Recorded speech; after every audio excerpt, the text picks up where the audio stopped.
Saya Dini Aprilia dengan NIM 2009172, Program Studi Pendidikan Akuntansi kelas 2A Universitas Pendidikan Indonesia.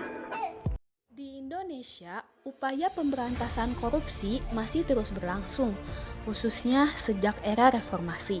KPK atau Komisi Pemberantasan Korupsi menjadi garda terdepan dalam upaya pemberantasan kejahatan yang merugikan negara tersebut. Selain itu, upaya pencegahan juga terus-menerus dipupuk agar meminimalisasi korupsi terjadi di berbagai aspek. Bagaimana akan bersikap anti korupsi jika sejak muda hanya sibuk dengan urusan sendiri? Di negeri yang penuh muslihat, korupsi seolah jadi perkara lumrah. Pemburuan menjadi paling kaya menjadi hobi para abdi negara. Satu demi satu lembaga amanah reformasi ditundukkan rayuan korupsi.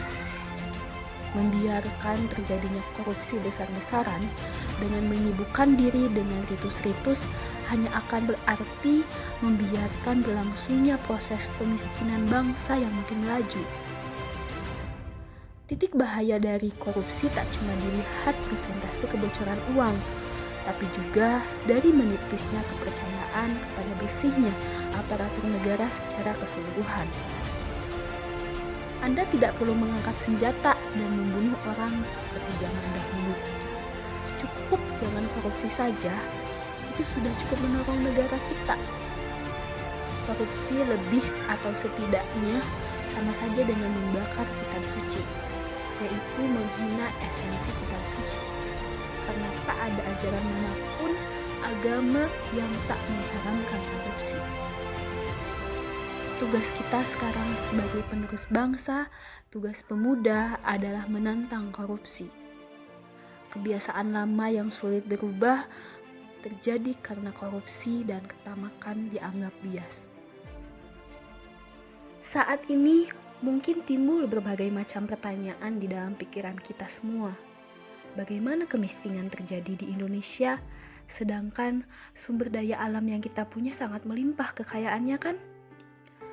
Kemiskinan di Indonesia bisa terjadi karena beberapa faktor. Salah satunya yaitu terdapat kesalahan dalam pengurusan dan pengolahan sumber daya alam yang melimpah, sehingga para penduduknya banyak yang tidak dapat menikmati hasil pengolahan sumber daya alam tersebut. Dari hal itu, kita harus paham bahwa itu adalah bentuk korupsi yang nyata dalam kehidupan. Dampak korupsi terhadap lahirnya kemiskinan dapat dirasakan langsung dan berjangka panjang. Dampak tersebut bersifat massal pada kelompok masyarakat, bukan secara individu.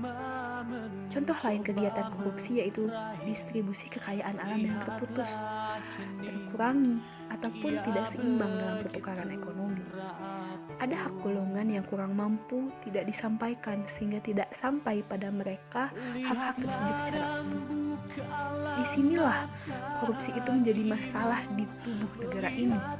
Tanpa disadari juga, perilaku koruptif ini telah menyuburkan kemiskinan dalam waktu panjang, dan praktik korupsi ini menunjukkan sikap ketidakpedulian kepada nasib warga negara Indonesia yang kurang mampu yang masih hidup di bawah garis kemiskinan.